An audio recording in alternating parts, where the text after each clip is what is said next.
Hey guys, welcome to another episode of the Gamers Lounge podcast. My name is John Meadows. With me as always, Nathaniel and Eric. How's it going, guys? Going well. It's going good. Good. It's hot here. It was 92 Hot degrees here today. too. I'm tired of the heat already. I'm done. Can I be That's can I it. can I be done Cancel now? the heat for the Yeah, summer. I'm done. I'm ready. I'm ready to be done now. So I've met my quota already. I met my quota for hot days. met my quota for You know- hot days. I'm done. Everybody's talking, like I said on Twitter earlier, everybody's talking about going to the beach and like camping and stuff. And I'm like, hey, I only have to mow my lawn 22 more times. That must be nice. That's That's what I told Nikki. I said, only 22 more times? I said, I'll be mowing up till mid-November here. So. Yeah. By the time they shut off the irrigation here early October, and by the time mid-October rolls around, it's cold. It's in the 40s, or high 30s, low 40s, and so stuff just doesn't grow. Well, it grows here until November, and then there's always leaves. I've got lots of leaves in the backyard, and I mow them. Yeah, I mulching them try. up I and dump stuff the like that. bag a bunch, and I'm like, just rake them. Yeah. Hire I guess I shouldn't complain too much. Where I've been on the road for so long, I haven't been able to mow. I've had to actually pay some boys to come mow it, but I still. Hopefully they do an okay job. They actually done hired really people good. Before and mixed results. I hit a sprinkler. Well. See, we don't have sprinklers, so See? we get enough rain and stuff that we usually don't need sprinklers. So, plus I don't want it to grow. So, There we go. why would I keep watering when it's warm outside, and not raining when I don't want it to grow? So, that just means more work, and I don't want to do more outdoor work. So, I prefer Makes it to sense die. to me. So, yeah, absolutely. So, anybody that's watching on the live stream, I think the chat thing has went down, so I can't get it to pop up. My chat app's not working. So, if you're watching the live stream, you see a black screen where the chat should be. Sorry, I don't know what's going on with that. So.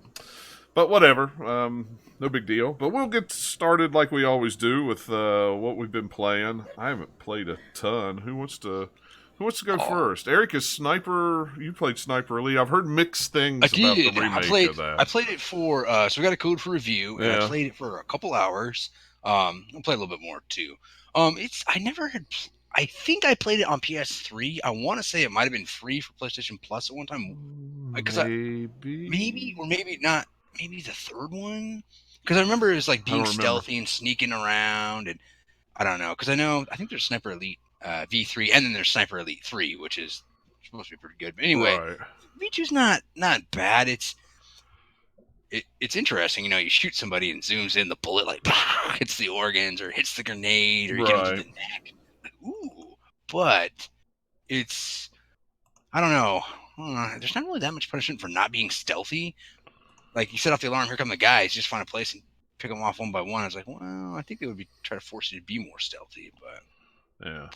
And it has some weird issues. It crashed a couple times. I got stuck in the environment like 3 or 4 times randomly. I was like, well, that's really kind of weird for just a remake of or a remaster of a game. Yeah. It's kind of It would have been interesting to play the one back in the day, or remember playing it to see how it looked, to kind of compare the two. But it's still fun. Graphically, it's interesting. It's you putting around World War II shooting people. Right. I think that's the one where you eventually get to hunt down Hitler, or maybe that was some DLC or something like that. I don't remember. I never played it. I remember reading stuff about it. But, yeah, I've heard mixed reviews about the remaster, though. Some people say it's good, and other people say I'd read a it's few bad. things online, too. I would say maybe it'd be one of those games where if you're a big fan of the series, go get it. If not, maybe wait a little bit for a price drop. Yeah. But it's at least not unplayable, so that's promising. Well, I mean, at least that's good, I guess. At least it's not unplayable. So. Let's see. What else have I been playing? As always, Division 2. I finally hit level 30, did a couple strongholds.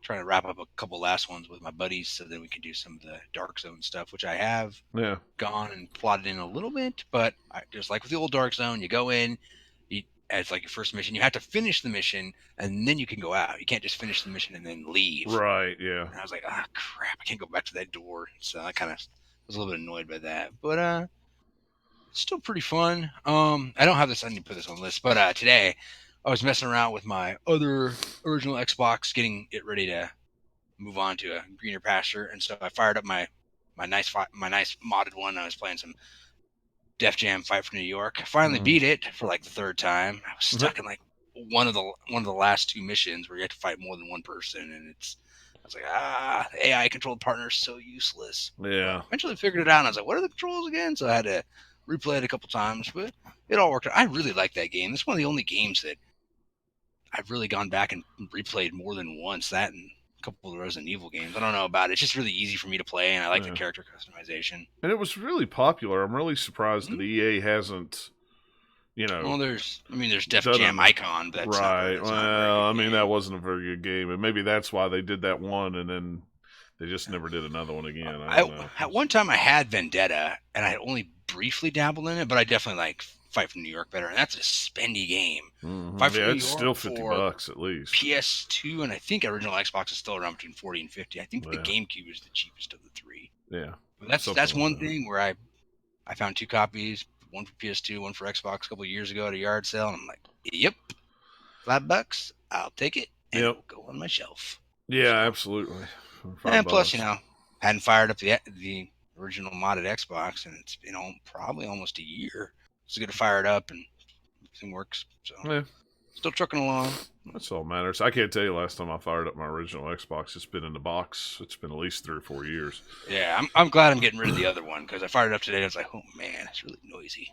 Yeah. Doing a couple other weird things like, let's go to somebody else. But yeah, not too much. That's it.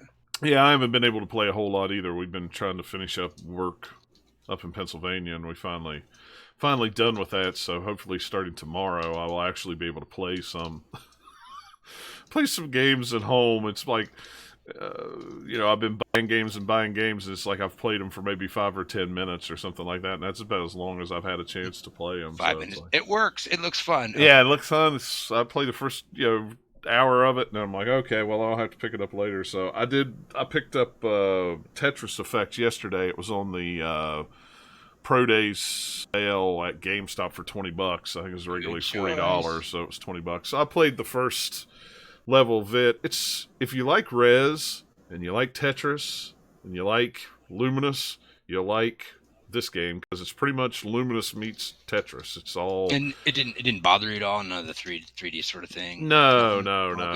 I mean, it's just 3D. That's all it is. It's not really the VR thing is not a huge thing, other than the fact that you just got things flying at your face all the time, little specks and stuff. That kind of gets more annoying than it does anything. But I mean, it's Tetris with music is what it is. It's it reminds me a lot of Luminous, with Tetris though, instead of the Luminous game, which is cool. And have you played Beat Saber yet? No, I haven't bought it yet.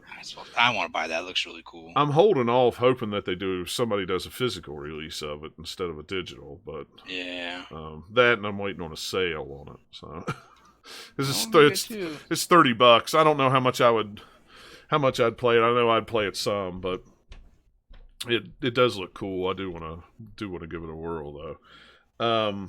I also played the Everybody's Golf VR demo. That's pretty cool. Cool enough that while I was at GameStop picking up Tetris Effect, I went ahead and pre-ordered and paid off the game to pick it up Tuesday. So, because you actually have to stand up, and yes, you're looking at the screen, but you're looking down here, and you can see the everything down this way. I mean, it's like you're on a golf course. You can just look around, look at the sky, look at the ground, look at your club. You hold the Move controller and turn and twist, and work on your form. The only problem I have is down here the ceiling's kind of short, so I think it's maybe a 7-foot ceiling, and I'm 6'3", so there's gonna be close. Not much room for error when it comes to watch that backswing. Yeah, you got to watch the backswing and not crack the Move controller or the motion controller on the. I'm gonna download that demo. Give it a go. It is really fun. If you like golf, I think you'd really enjoy it. I'm just a golfer in real life, but I'm just a casual. I could play golf if I wanted to, but I really don't want to. But I played the demo, and I really kind of like this. And the game's only $30, so it's not like it's a hugely expensive game. It's not a $60 release or even a $40 release, but it's pretty amazing when you first go in because you're like in the clubhouse, and what's funny is you got the little Japanese girl behind the desk going, "How can I help you? How can I help you?" She just keeps bowing every time she talks to you, and you really want to bow with at the same. It's like, "Oh yes, I'm." But the demo, all you can do is do the little practice stuff. Still gives you a taste of it. Yeah, it gives you a taste of it. You can really work on your putting and your driving and things like that. But it's like what do they call those? Yeah, golf but my things? dad. Oh, like a golf simulator, maybe? No, like no. You know the big places that you go that you can go to and pay like $400 for. They got these great big nets. You always see them right off the interstate. I see them everywhere. Where driving range? No, Top Golf or something. Oh like yeah, that. Top Golf. Yeah, Top Golf, and you can it measures like the way you hit it and things like that. Yeah, that's kind of what it's. Yeah, it's kind of cool. Kind of what that's like. The little training thing is like. It's like the Top Golf thing because you can go on the levels and stuff. Yeah, I think my dad would really like it. It'd be something to check out. Yeah, I think my brother would really like it because he likes to golf anyway. So I think he would really like to try that out. And then I had a buy 2 get 1 free coupon from GameStop. So could you stack? I was gonna say you probably couldn't stack that on the Pro Day, right? No, gosh, no, because the Pro Day stuff was all new. So I bought a couple of new games. I bought Drive Club VR, Creed, and I bought the Bravo Team game. The only one I had a chance to play was the Bravo Team game. I could see why when that game first came out, a lot of people were disappointed in it. I think a lot of people thought it was going to be like Rainbow Six or something like that. And I was thinking, is that the one? That's not Firewall, is it? Firewall isn't. No, Firewall's more like Rainbow Six. Firewall's okay. the one if you like Rainbow Six games, Firewall's the one that you want to get squad based stuff. This is Bravo Team is a cover based shooter. The only problem is you don't actually move your character around. You're always hiding behind cover. You look up, you shoot, then you decide where you want to go, and you point your move controller or your aim controller there and hit the X button, and he'll run to that by himself, and then he hides behind it. So to me, it's more like an old style arcade shooter than it is a tactical shooter. You have an AI opponent who's kind of dumb. He's not the best. I mean, he's a poor shot, and you just keep fighting waves and waves of enemies, and there's a quote unquote story that goes along with it on the single player anyway. Then there's multiplayer where you can do that, but there's no freedom to I can use the stick and move around however I want and hide behind this and hide behind that. You got to kind of point where you want to go and hit the enemy. If you go in with those kind of expectations that it's not like Rainbow Six or something like that, it's an okay game. Did it remind you of like Time Crisis at all? The way can you jump behind cover? You can't behind cover. Yeah, the whole thing is you're behind cover the whole time. You're always behind cover. So and then you pop it up and then shoot, and then you go back down. You pop up. And does it use the gun? Yeah, it uses the aim controller. So I made that list after watching the 3 Middle Jesus videos, which I'd seen before, and I went back and I watched them, and I definitely was like, all right, there's definitely a couple games I didn't think about checking out. I definitely need to look at. Yeah, and I think those whatever, his videos are his videos, but those recommendations that he has, they can be useful to give you insight about stuff that you might not think about. Yeah, and like I say, right now with the VR games, the used VR games at GameStop, most of them are cheap. I don't think I've paid. I think Bravo Team was the one I paid the most for. Yeah. Used, and it was $26. I mean, most of the other ones have been $20 and under. Some of them have only been like $6 or $7 used. They haven't been real expensive. Or I've caught them. I've caught them when they're on sale. The only one that I'm going to be buying brand new out of the box is that VR Golf, and I went ahead and pre-ordered that Blood and Truth too. That's the guys that did the London Heist demo, the Team London or whatever they're called, that have done the Getaway games and stuff like that. So it looks pretty cool.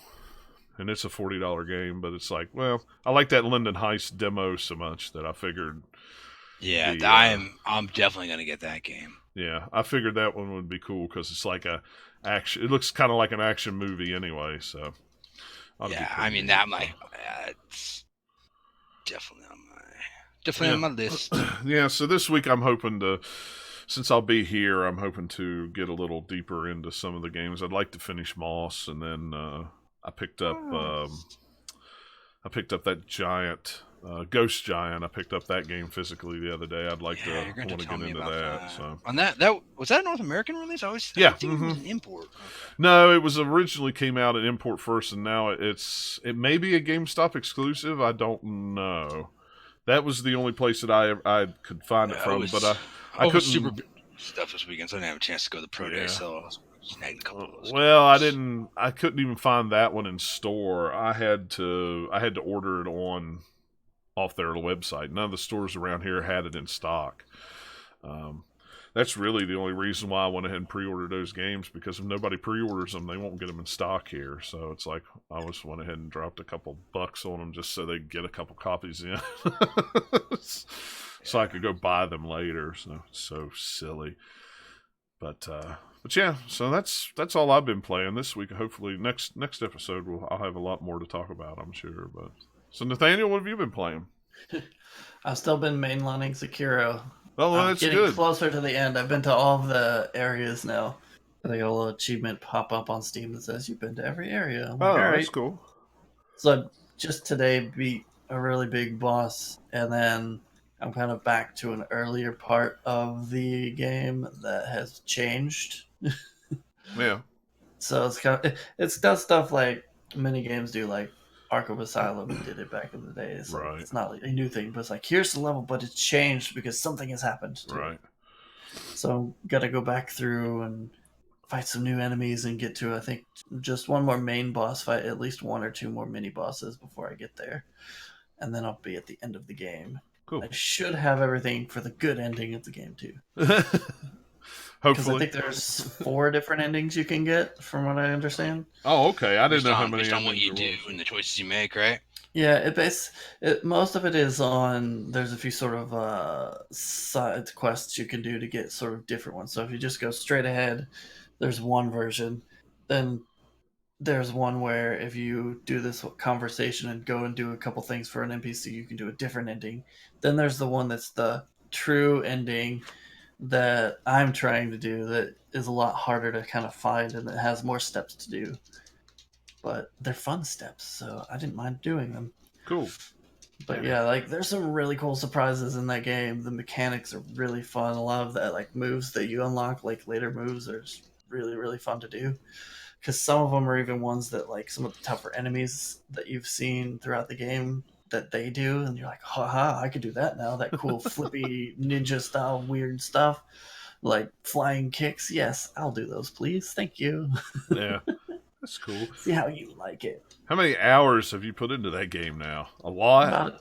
I think I'm right about 70, because I've done a lot of grinding, because I'm just trying to get a lot of the skills. So it's like, hey, I like going through this area. I'll do it 2 or 3 times to get a lot of XP. Right. I figured you were around 50 or 60, just because the past couple times that we've talked about it.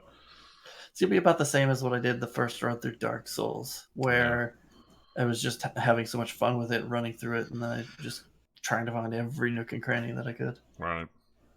Cool. But yeah, I think this is probably my favorite combat system in a From Software game. I really like how Dark Souls work, but it's like clunky feeling now. Yeah. Especially the original one. The Dark Souls 3, it's like it's polished to whatever. It works well, and then Bloodborne is a little bit different, but it's still very similar to Dark Souls. This is completely different, and I really, really like it because it rewards certain types of play styles in a different way than Dark Souls do. So you can be more aggressive with it and learn how to like block things at the right time, and you'll do really, really well in this game. Right. And do you think is it one of those games that the combat's so much different that do you think you would enjoy going back and playing those older ones less? No, they're just different kinds. Just different kinds. Yeah. So like this one is a lot more about mastering the sword that you have and timing and stuff, and then you have all of these other gadgets with your prosthetic arm that you can then they're good for different things. So some of them are hard counters. to certain things. Like a shuriken is really good against this type of enemy, and some of them are just kind of general purpose. They work really well for just most encounters that you find or whatever. So, and then the cool thing is you get like the basic versions of, I think about, it's like 6. I think there's 6 different prosthetics. I might have the number wrong, but you have like basic versions that you then upgrade over time by finding materials and paying to get them upgraded. Yeah. So you get kind of like better versions of them, and some of those are really, really cool. Yeah, I was wondering that because there's lots of games. I was trying to sit here and think of an example, but there's been some games that's come out like that's been so much of an advancement of combat, making it better, that it feels better, it works better, that you go back and you play the old versions of it and you're like, this is almost... Yeah, this one, like Dark Souls especially, is meant to be methodical, and depending, you can play different play styles depending on what your loadout is, which game is not about that. This one's a lot more about being responsive. Right. So it's the most responsive From Software game. It doesn't have any like delay, and a lot of the deliberate animations aren't that way. Like they do have some that have long wind-ups a little bit, but it's all about speed, and you have animation canceling in this game, so you can dodge out of moves as long as you haven't started the swing. If you're still like winding up in the animation, you can cancel out of it, which in previous games you couldn't do. So it was like you're stuck in it as soon as you hit the button. This one you have a small window, but you can... You're like, oops, I didn't mean to do that. Hit the block button real quick, and then it'll save your bacon. But if you just keep tapping the button, then you're screwed because it has like a queue system. So if you hit it a bunch of times, it'll start trying to do a bunch. Right. So I don't know. It's just something that's really fun because it's a thing that's like, all right, I get the hang of it a little bit to start with, and as you play more and more, you get a lot better at it. Yeah. Cool. Well, I can't wait. Maybe by the next time we record, you'll have beaten it and find out.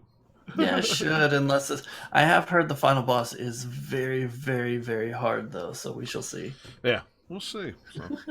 Cool, though. I'm glad you've enjoyed it as much as you have. Yeah, it's got really cool boss designs in there. It's got some fun, just cool nooks and crannies to find. The final area is like one that's like a really pretty part, like an area, so... It's got some fun just exploration to do. There's just some cool surprise, like, oh, that's neat. I didn't know that was in here. Yeah, it's just really good game overall. Cool. All right. Well, let's go ahead and get into the news. Not too much to talk about. This a couple days ago, Sony and Microsoft announced that they are partnering to improve cloud gaming and streaming platforms. Pretty cool. Apparently, Sony is going to... partner with Microsoft to use their, I'm not sure how you say that, Azure, Zool. They're going to use the Microsoft Zool. This, you know what this looks like to me is like Microsoft and Sony looking at what Google's doing, like, let's fight them. Let's team up. Yeah, that's kind of what I get the feeling from, too. I don't think that's all this is, but that's kind of the feeling that I'm getting from it a little bit. Well, it's all very much about streaming and cloud gaming stuff. Yeah. But it's cool that, they're willing to kind of, like, work with each other a little bit, because normally, Well, it's beneficial to both parties, really. Microsoft gets the money, from Sony to license the use of the software or whatever however they want to call it, and Sony gets to do what they want to do, improve. Maybe their PlayStation Now or whatever they're planning for in the future. I was going in that direction. Yeah. It could really improve on some of that stuff. And plus, if it just happens to keep Google further out of the game, and then Microsoft and Sony just have to worry about each other too. Yeah. Even better for each of them. Yeah. You don't want to there. Absolutely. And and maybe this coming together, this mingling of the waters will allow crossplay to become more of a common thing. I don't know. It's it doesn't seem like that's exactly what this is. No. But hopefully it will open up other avenues of working together. Oh, hey, for things. We're talking here. Why not talk over here? Yeah, exactly. So, but it's pretty cool that's happening. I know a lot of people when the news broke, before even reading it, they were like, "Holy crap, what's this mean? Sony and Microsoft going to work together?" Then you read it, and you're like, "Oh, well, okay, it's just them partnering for the, but it's an interesting partnership. It will be cool to see what comes from it. And Microsoft has been pretty in the, I don't want to say maybe in the forefront, but they have had better success, I'll say, with the cloud-based stuff than Sony has. I mean, PlayStation Now is good and it's okay, but there is definitely room for improvement with that. And with whatever they're going to end up doing with the PlayStation 5, which we have no idea at this point, what kind of stuff they have on the horizon. I think it's a smart move on their part, and it saves them a bunch of money because Microsoft's already done the infrastructure and the hard part too. So they don't have to. Sony doesn't have to build it from the ground up and spend however much money. So, but I think that's a good thing overall. Sticking with Sony, they did have the State of Play on May 9th. This is the second one they've done. Yeah, this is the second one they've done.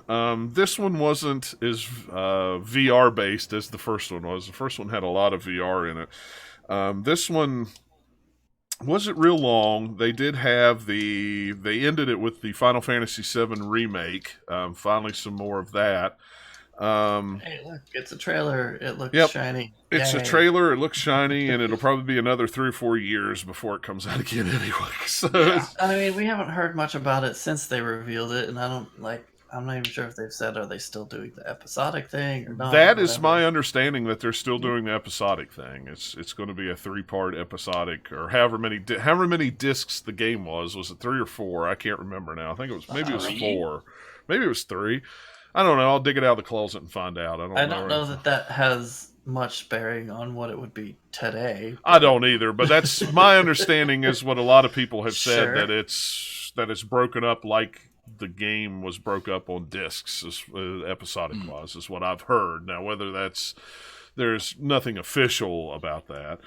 We'll find out. Yeah, we'll find out. I mean, it looked all right. I'm kind of tired of the whole Final Fantasy VII thing, but I'm sure Robert will buy it and play it and tell us how great it is. So, at least that's what I'm counting on. I'm counting on him to do it. So, they also had a trailer for the Medieval remake, which we knew that was already coming, but we hadn't seen the trailer for it. It'll actually be out October 25th. I think I saw the pre-orders for that. I think it's only a $30 game. I think it's a budget title. So that was one of the best games on the PlayStation 1 back in the day. I loved that game. So to get a remaster or a remake, however you want to call it, on the PlayStation 4 would definitely be cool, to get some of those platforming type games back in the limelight. It's a fun game. I think there were 2 games, right? First, there's a second Medieval 1 and 2. Yep. Mm-hmm. I think I only ever played the first one. Yeah, I don't think I ever played the second one either. I think there was even a PSP version too. I think it was different than the PS1 versions, if I remember right. I have a buddy who's a huge fan. Yeah, so. And there'll be plenty of people with good memories of playing it. I'll probably pick it up again because it was pretty cool. And if it's only $30-$40, I'll definitely pick it up. Games that price are pretty good. Monster Hunter World Iceborne expansion, release date announced. That'll be out September 6th of 2019. It'll be out on the PC this quote-unquote winter. How convenient, since it's Iceborne, but whatever. So it'll probably be about the same amount of time it took between the first. I'm sure first game on console to PC, maybe a little shorter. Yeah. So it looked really cool. New monsters, snow, all that kind of cool stuff. It looks like more Monster Hunter, which if you liked that game, it's gonna be more of that. Yep, pretty much. The kind of oddball game that I thought was the oddball game was Predator Hunter Grounds, announced for 2020. That everybody thought it was. Yeah, that's what I kind of said. When I first saw it, when I first saw the guy coming out, I went, "Oh my gosh, they're actually going to do a SOCOM game. They're going to bring SOCOM back." And then he was in the jungle, and then I was like, "Well, maybe it's SOCOM in the jungle. Maybe it's." And then I heard the Predator make a sound, and I went, "Oh, it's a Predator game." I mean, that looks kind of interesting. Makes sense. The type of game they're doing is definitely the way you'd want to go with Predator. Yeah. But still, it's like, okay, this is how many of these games have come out and gone away quickly because they just don't seem to catch on. Yeah. Well, I think one thing that it's probably stemmed from is in Ghost Recon Wildlands, they did I guess you could still do it. You can still do the Predator thing in Wildlands, and that went over really well in that game. So maybe it's them thinking, well, maybe we could do a whole game. Yeah, I don't think it will be executed as well as they as they did in Wildlands, but I guess we'll see.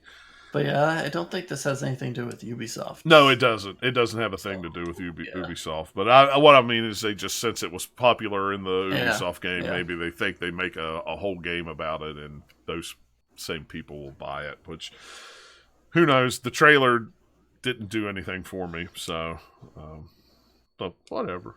Let's see. They did announce another Sony Days of Play PS4 limited edition console. How many limited edition consoles has Sony made for PlayStation 4? There are so many out there. 10 at least. If you don't have a PlayStation 4, I guess. But at this point, I don't know anybody that's buying another one. Unless it's broke. Unless yours broke or something like that. The only other thing that they showed was a game called River Bond. It was a pixel art, voxel art dungeon crawler game. It's a 4-player co-op that had cameos from characters from Guacamelee and Shovel Knight, and there were tons of little cameos guys in there. So that's coming this summer. That looked like a neat little game. Kind of reminded me of that Atlas game. What was it called? 3D. It was on the PlayStation 3. What was that? 3D Dot Heroes. Yeah, 3D Dot Heroes. That's it. Yeah, that's kind of what it reminded me of, was that game. So it does look similar in style a little bit. Yeah, because voxels, but yeah. Yeah, it was more the style. So anything, but that showed me, or that reminded me of that. And they did have a Away trailer, which is, I thought that was kind of weird. It was like a trailer that showcased the perspective of different animals in the wilderness. I wasn't looked like I don't know. It looked like a chill game, I guess you could say. I'm not real sure what the point of it was. It was kind of like, all right, I got you.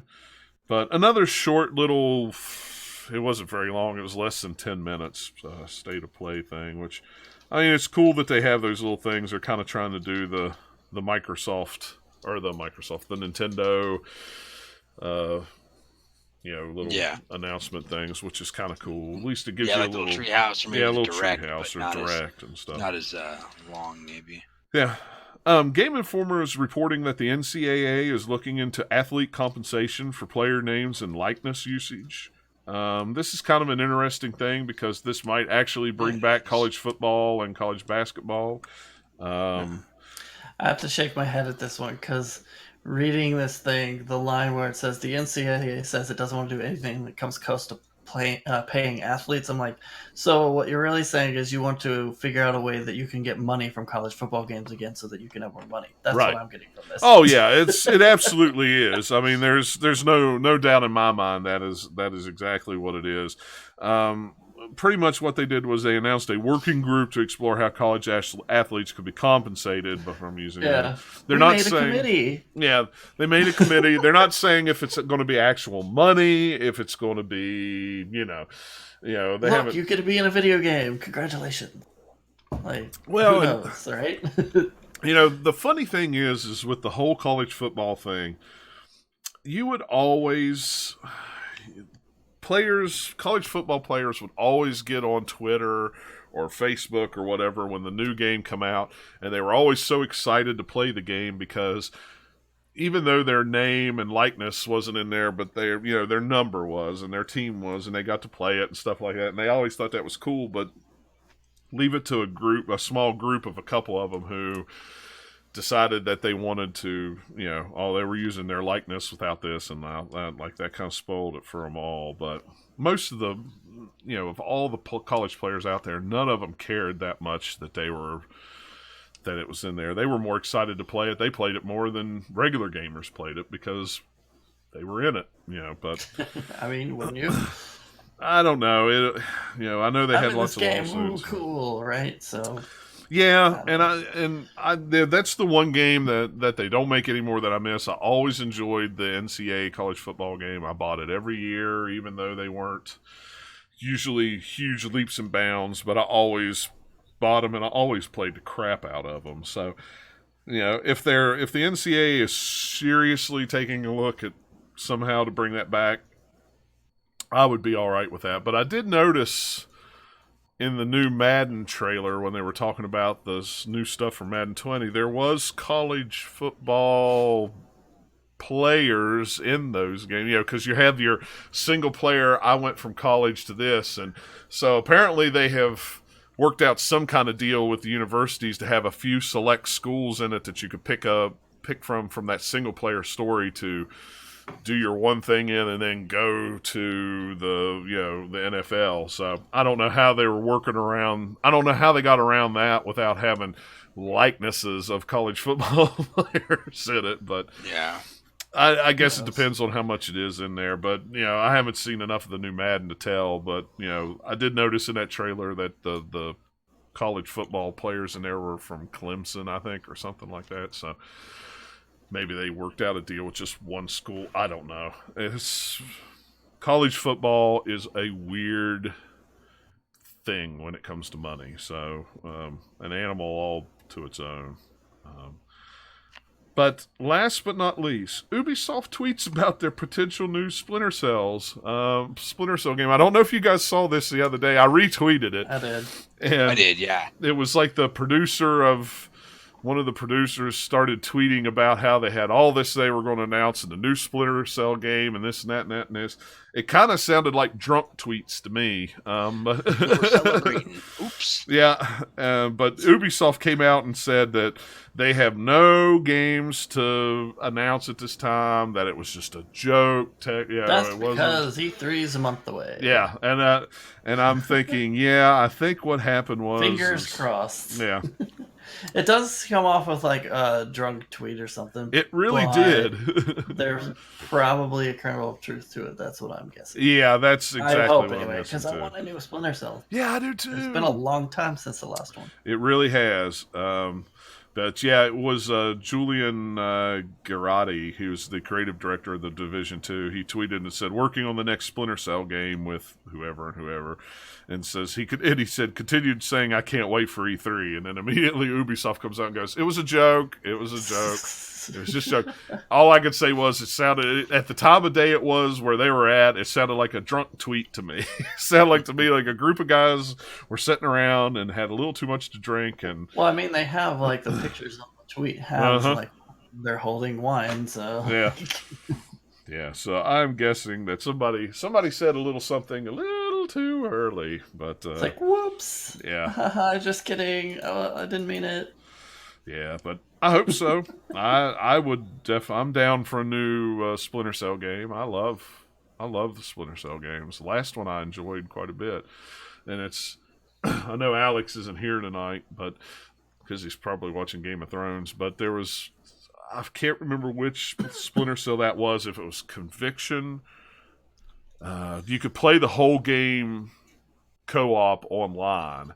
And me and him both played. That was after Conviction, because Conviction it was separate. Was it? Think. Okay, it was on 3. It had a co-op campaign and a single-player campaign in Conviction, if I remember right. Okay, all I remember was it was on 360, and we played it co-op, and we got all the way to the end of the game. And spoiler alert, you were both on a plane.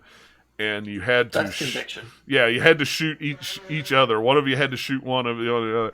And I didn't know what was happening, but I just immediately turned to him and shot him. And I got an achievement, and he didn't. And then he was like, well, I want to play through it again so I can get the achievement. And I went, no. Yeah, you'll have to find somebody else to play with, because I'm not going to... That was definitely Conviction. Okay. See, I couldn't remember which one it was, but... Yeah.